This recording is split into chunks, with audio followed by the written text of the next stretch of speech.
அங்காளம்மன் வந்து மீனவர் குடும்பத்துல போறதுதான் ஒரு ஐதீகம். எங்க வீட்டு பிறந்த பொண்ணு மாதிரி அவங்க, அதாவது இங்க பிறந்தவங்கன்றதுனால அவங்களுக்கு வந்து இந்த மீனவர் சமுதாயத்துல வைக்கிற கருவாடு, மீன், அது நான்வெஜ் எல்லாமே பிடிக்கும். அதனால அவங்க இங்க இருந்து ட்ரை ஃபிஷ் கருவாடு வாங்கிட்டு போனா அவங்க கூடவே வரதா ஒரு ஐதீகம். அவங்க நம்ம கூடவே வரதா, பக்தர் கூடவே போறதா ஐதீகம். அதனால வாங்கிட்டு போய் வீட்டுல படையல் போடுவாங்க. இங்க வாங்கி படையல் போடுவாங்க. ஊஞ்சல் அம்மனை பார்த்துட்டு வாங்கிட்டு போய் வீட்டுல படையல் போட்டு அம்மா நம்ம கூடவே வந்த மாதிரி ஒரு ஐதீகம். அதனாலதான் மெயினா அதான். இல்ல டெய்லியுமே எப்பெல்லாம் இங்க பக்தர்கள் வராங்களோ அப்பெல்லாம் வாங்கிட்டே போகும். டெய்லியுமே இங்க கடை இருக்கும். இன்னைக்கு கொஞ்சம் அதிகமா இருக்கும், மத்த நாள் நார்மலா ஒரு 20 கடை இருக்கும், எப்பவுமே இருக்கும். ஆமா, அவங்களுக்கு பிடிச்சது மெயினா ட்ரை ஃபிஷ். இல்ல வரும்போது தான் வாங்கிட்டு போவாங்க. சில பேர் அங்கேயே வாங்கிட்டு போயிடுவாங்க.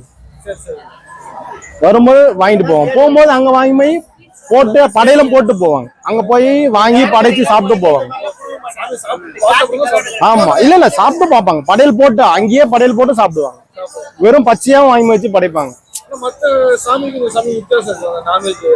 நான்வெஜ்னா இவரு சிவபெருமானுக்கு வந்து பிரம்மகத்தி தோஷம் பிடிச்சு, அந்த தோஷத்தினால அவருக்கு எந்த சாப்பாடு கொடுத்தாலும் எடுத்துறீங்க. மலையனூர் வந்து மீனவர் குடும்பத்துல பிறந்ததுனால இங்க இருக்கிற எல்லாத்தையும் சாப்பிடும். அந்த அவருக்கு எது கொடுத்தாலும் ஏர்வையாகும். இங்க வந்து இந்த படையெல்லாம் போட்டு மயான கொலை விடுவாங்கல்ல, அப்ப அந்த மாதிரி விடும்போது அவருக்கு தோஷம் நீங்கிறதுனால மெயினா இந்த நான்வெஜ் வந்து பிடிக்கும்.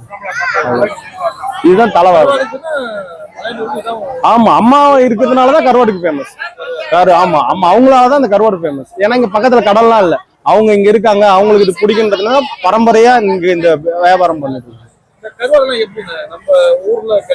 இல்ல எல்லாமே வெளியில இருந்து வர்றதுதான். எல்லாமே குஜராத் அங்க இருந்து அந்த மாதிரி இருந்து வர்றதுதான். மெயினா குஜராத்ல இருந்து சென்னை வரும், சென்னையில இருந்து கைமாறி வரும். இந்த பக்கம் நம்ம லோக்கல் சரக்கு ராம்நாடு இங்க இருக்கிறதுலாம் திருச்சி வந்து திருச்சியில இருந்து இங்க கைமாறி வரும். எதுவுமே இங்க நியர்பை எதுவும் இல்லை, எல்லாம் வெளியில இருந்து வர்றது எல்லாம்.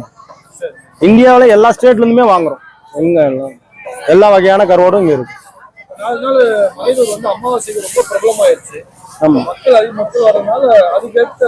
இப்ப மாசம் மாசம் அதுக்கான மக்களுக்கான எல்லாமே பண்ணிட்டு தான் இருக்காங்க. இப்போ கூட போன ஜியோ ஒன்று பாஸ் பண்ணிருக்காங்க. ஒரு 83 ஏக்கரா எடுத்திருக்காங்க. அது இன்னும் ஜியோ வெளியே வரல. வந்ததுன்னா அவுட்டர்லயே வந்து சாமி பார்த்துட்டு அவுட்டர்லயே போற மாதிரி.